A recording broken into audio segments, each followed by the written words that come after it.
everybody, welcome to Recipe Roulette, a cooking show where we choose a recipe at random from a bunch of the cookbooks we have on hand. For this week's episode, we're using the McDonald Carmichael Family Recipe Book. This is actually a collection of some of my favorite of my mom's recipes that have been passed down through both my dad's side of the family and my mom's side of the family. So she put this didn't mean to cover your face. She lovingly put this together for me before I got the packing to move down to New Orleans finished. And last week we opened to a page at random, and that page at random was tiger sauce. This is actually something she discovered in Canada. So this is another little maritime Canada recipe, and found out the recipe for it. And her version, it calls for a gallon of mayo, a cup of horseradish, 3/4 of a cup of vinegar, and 2 teaspoons of cayenne pepper. We're gonna scale that down, right? We're scaling that down. So how many cups do you think there are in a quart? I believe there's 4. Correct. So we've divided the entire recipe by 4. So we need a cup of mayo. Oh, wait. We're going to show you the ingredients while we're going over this. Oh, wait. This is our sauce special. Oh, that's right. This is our sauce special. So we have other sauces we're going to get into before we show you the correct measurements not to make a whole gallon of this. So here's Past Us, because I think one of these is actually something you came up with for a sauce. I think so, yeah. So here's Past Us with some of the other sauces we've used here on the show or are planning on using in the future of upcoming shows that are upcoming. So take it away, Past Us. Alright everybody, so I'm going to be making my homemade Giardiniera sauce. I hope I'm pronouncing that right. If I'm not, please make a comment down below. So this is a 2-step process. The first thing is you're going to want to get your veggies into a salt brine and let those brine overnight. So basically it's a pickled celery relish. So of course you need a head of celery, 2 carrots, and normally I use 4 serrano peppers, but I've got these really big jalapenos. So I'm going to use 2 jalapenos, half a cup of salt, and a gallon of water. We actually have a water filter that we filter all of our water, and then it puts back in all the good minerals and gets out all like the microplastics and stuff that's bad for your body, but puts back the good stuff for your body. So filtered water. And you're going to need a big glass dish to put this all in once you get everything chopped up. So I'm going to chop these up and then just show you how easy it is to make a good simple brine. Now, because the skins of the carrots and a lot of vegetables have a lot of the nutrients, I like to leave the skins on, so I've given these a good scrub with my scrub brush. Remember, save your tops. Need those to be able to put into your soup stock. Alright, I'm actually going to quarter these. So, let's get those pieces of tops out of the way. So I'm going to cut these along the long way.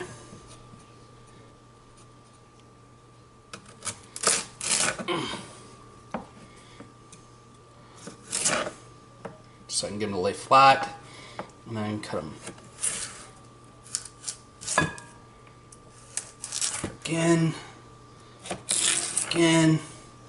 Yeah, basically it's that, and just, for everything else, I'm just going to mince them up fine. So I don't really need to show you all this cutting, so I'll be back when I get ready to mix up. Okay, so you can see I'm just giving this a rough chop.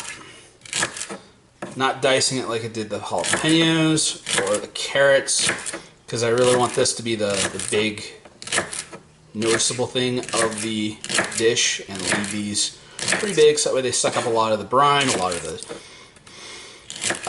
marinade and spices we put in this later. So every time you bite into a big piece of celery, it's got tons of flavor packed into it.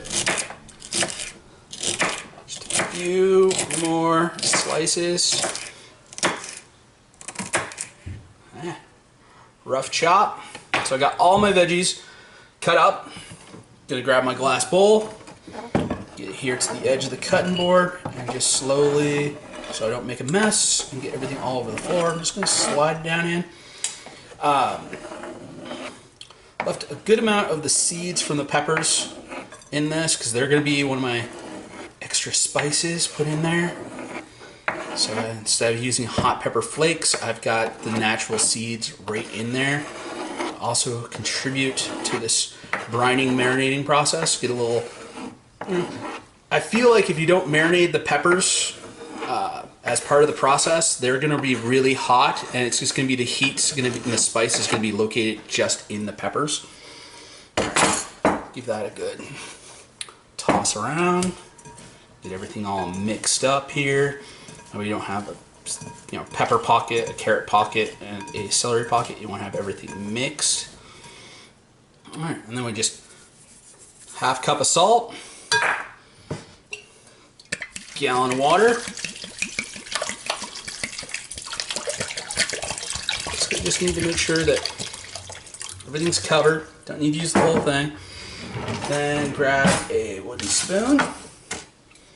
Give that a stir just to get all that salt mixed in. And you can see over here, I've got, this is my scrap pile. This is everything, the leaves off of the celery, the root stem of the celery, the tops of the peppers, the veins of the peppers, and a bunch of the seeds, and our carrot tops. That's all gonna go for soup stock. And yeah, because you really don't want to eat this part, but there's a lot of heat and a lot of spice and flavor trapped down in this part of the pepper. So getting those into our soup stock is part of the secret for ours being super spicy and super delicious. The other part is that we go through a ton of garlic, and all those garlic leaves and peels go into it and make it amazing. If you haven't checked that that bonus episode out yet, definitely do. All right, so yeah, my brine is all stirred up and ready to go in the fridge. So I'm just gonna pop this in the fridge, gonna leave it for 24 hours. All right, so my carrots, celery, and hot peppers have been brining for about 30 hours. So they're all, actually, no, 36 hours. So I put this in at 11 o'clock yesterday. It's about 20 of 9. So yeah, basically a day and a half. And yeah, so I've strained it, put it in my glass bowl. I'm gonna set that aside. I got my 2 mason jars, my 2 quart mason jars, and I've got my spices lined up. So I'm gonna get a spoon. I'll put a spoonful of each of these in each mason jar. A lot of recipes I see call for putting the spices directly into the Giardiniera, mix it up, but I find that a lot of that spice ends up getting stuck to the inside of my bowl. So I'm going to do all my mixing inside my jars, save my spices. So we got a spoonful of oregano,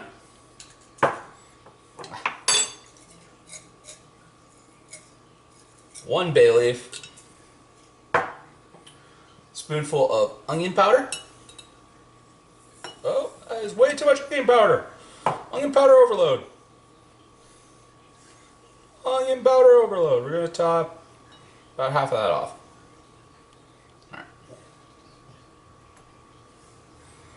Careful with the onion powder. That stuff moves fast. Alright. Spoonful of garlic powder.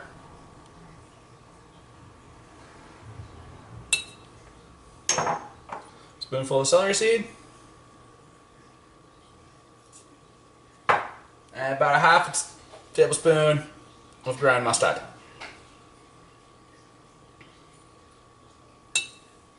Alright, do that with jar 1, repeat with jar 2, and bam!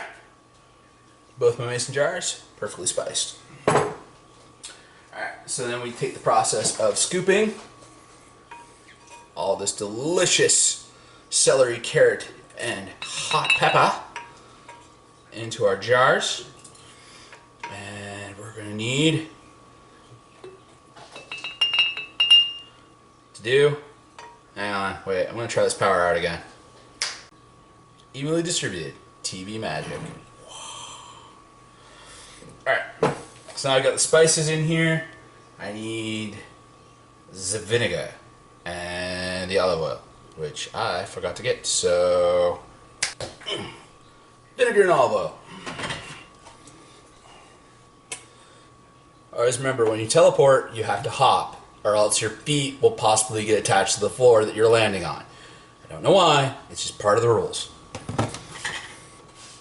So we're going to take the vinegar, and we're going to fill this about, let's get this shot in here. We're going to fill this, I like to go about 2/3 of the way up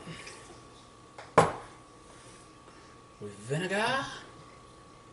That's 2/3 of the way up the jar, not 2/3 of the way up the vegetables. Depending on the size of the glass you're using, your measurements may vary. So just, you know, if you like it a little more vinegary, more thyme, put more vinegar in. And olive oil, then you do olive oil. And now we're just going to top it with olive oil till we're just above the surface. So everything is nicely submerged. Do that with jar number 2. I need to put olive oil on the shopping list because this stuff does drink up a bit of it. Alright. That over there. Screw your lid on tight. Always make sure you got your lid on tight, because this next step is important. Grab your jars and shake.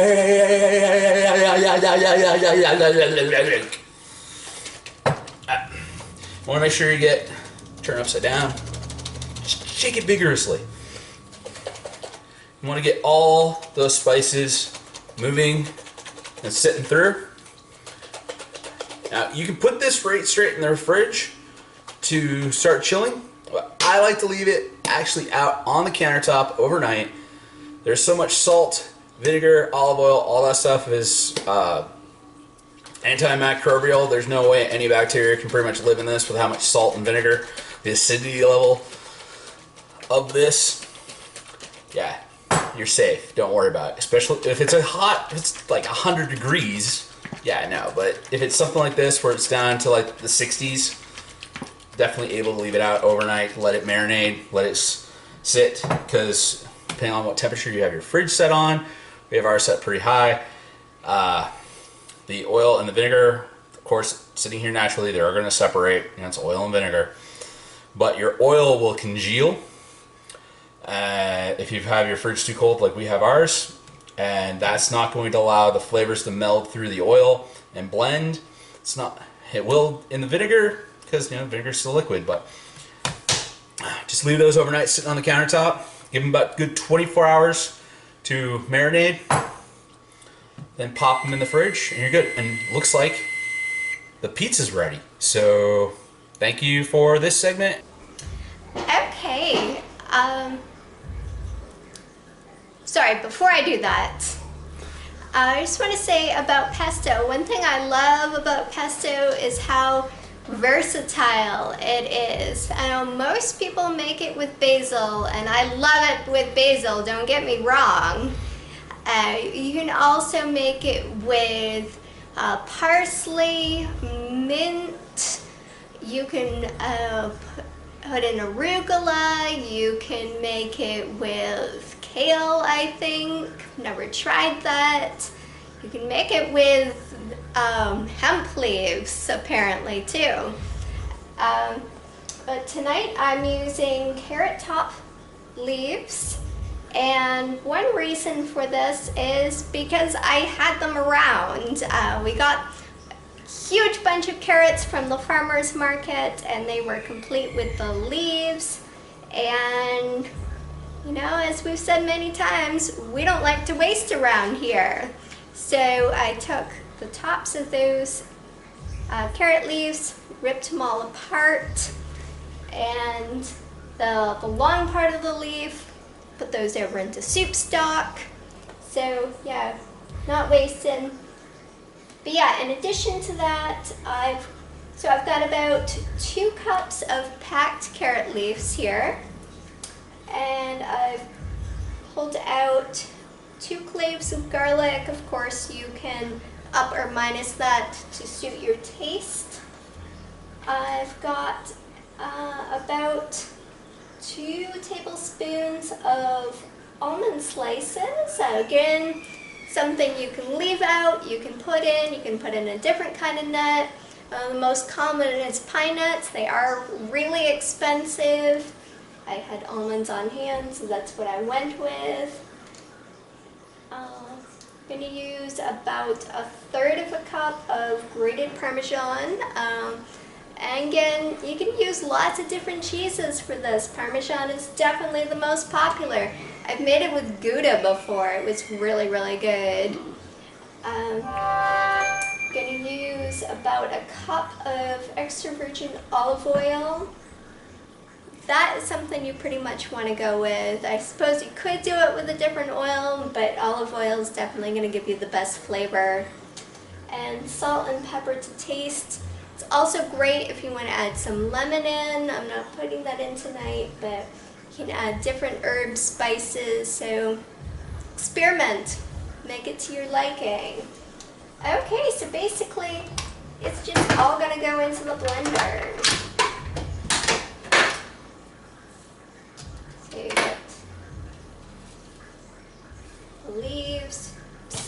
Got one here that did not come off of the stem so well. Stem's not going to hurt it any, but it just makes it a little tougher when it gets blended up. Pull those out.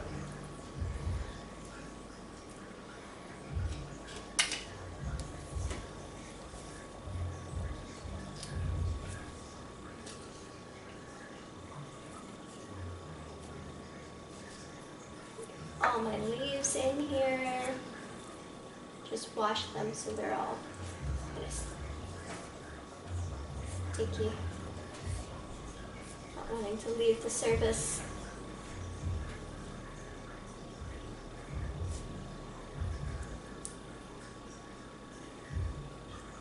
And when I make this, I don't really measure, so I'm giving you an approximate of what I think it is. Know for sure. So that's a cup of olive oil.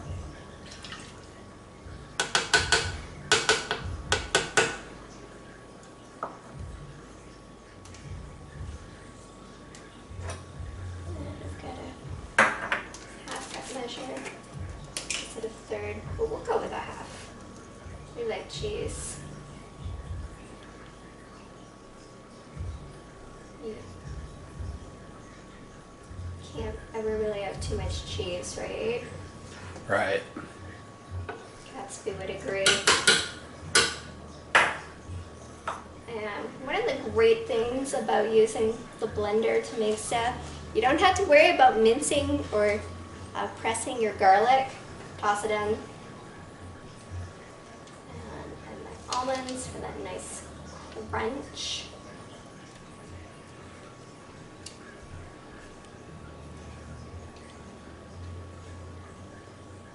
And I'm going to mix this up and then add my salt and pepper. Like I said, that's just a taste. So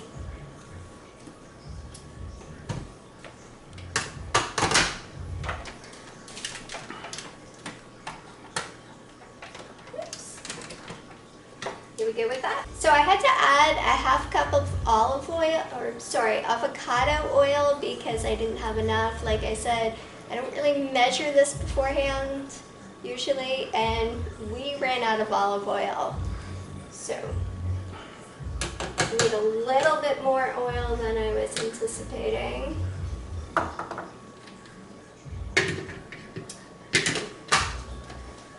Back to the blender, take 2.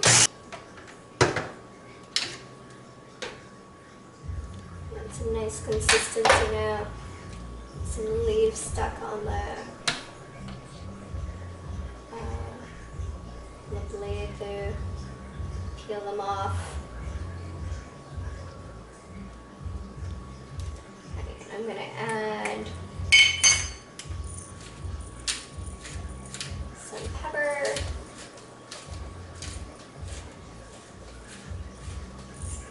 A little bite. A little salt.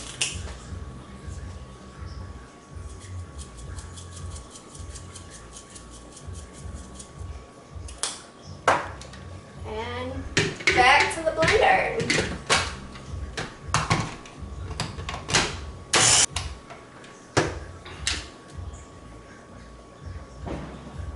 Yeah, that looks and smells really good now. So use pesto basically wherever you would use marinara sauce. It's awesome on pasta, pizza, sandwiches, Gnocchi. gnocchi. Yeah, we made it with gnocchi the other day. Yeah, it's just a great extra sauce, and if you're tired of marinara sauce all the time. We need 1 cup of mayo, 1/4 cup of horseradish, 9 tablespoons of white vinegar, and 1/2 teaspoon of cayenne pepper. Alright, so I've measured up my 12 tablespoons of vinegar, my 1/2 teaspoon of cayenne pepper, and my 1/4 cup of horseradish. And I've got a cup of mayo left in this jar, which is the wonderful thing about doing this right in the jar is I don't have to dirty a bowl, and we have our storage vessels already prepared. So we're going to get our horseradish into there.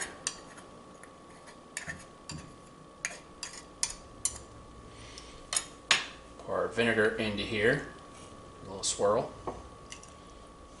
so we get all that horseradish goodness transferred over. Put our cayenne pepper in, and then we're just going to stir this up.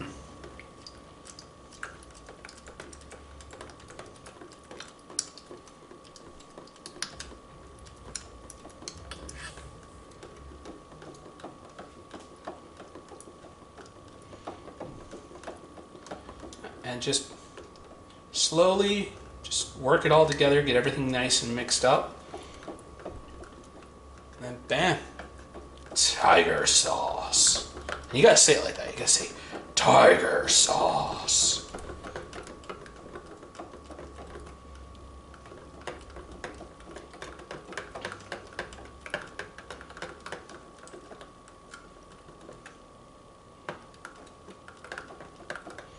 Alright, stuff is nice and mixed. So we're going to pop in some oat burgers and sweet potatoes into the oven, have ourselves some dinner. So we'll be back for the first bite. Alright, and welcome back for the first bite. We've got some oat burgers, sweet potato fries, and steamed broccoli and cauliflower to try our tiger sauce on. Yum. So here's the tiger sauce. Add some to bun of the veggie burger, homemade oat veggie burger. A little for the fries. I'm gonna go for on the veg. Just putting it everywhere. On the fries. And for the burger.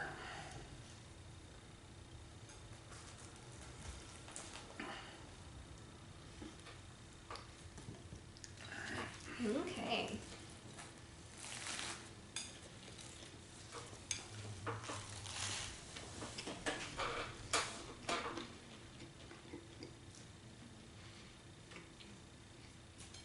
to try again. Yeah, I didn't get any sauce in that bite.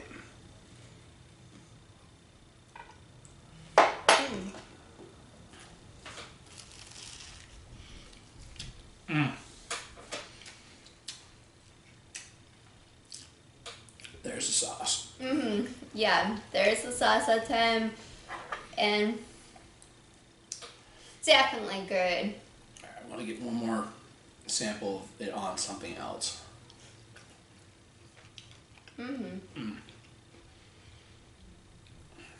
That's Yeah. good sauce. This sauce is so versatile. You're able to put it on a lot of things. Make a great salad dressing. Yeah. And if you don't want yours to be as thin as ours, you can cut back on the vinegar a bit. So Yeah, right. If you want it a little bit thicker, then yeah, it's pretty versatile really good. to try. All right. So in order for us to move on to the next bites and the last bite, We have to look at what we're doing next week. Yep. Okay. We'll do what you do. Tell me when. stop. Okay, so we have the lamb steak with tamarind sauce. Ooh. Wait, I've made that. Is that the sauce I think it is? No, this is something completely different. So much anticipation. Well, it's got tamarind pods. But what is tamarind? I don't know what I have this no is. idea what this is. I thought it was a different lamb dish that I made before. Okay. We able to make it vegetarian?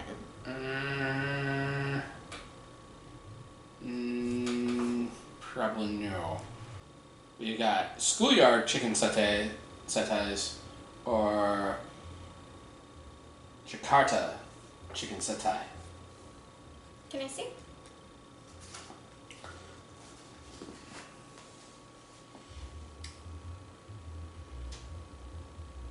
So with boneless, skinless chicken breasts, if we use the chicken that we did a few weeks ago, the tandoori chicken, Veggie chicken. yeah, garlic, ginger, salt, sugar, Asian fish sauce, coconut milk, and this tamarind dipping sauce, Yep. which I guess we'll be finding out what it is. Should we give that a try? Yes. Okay.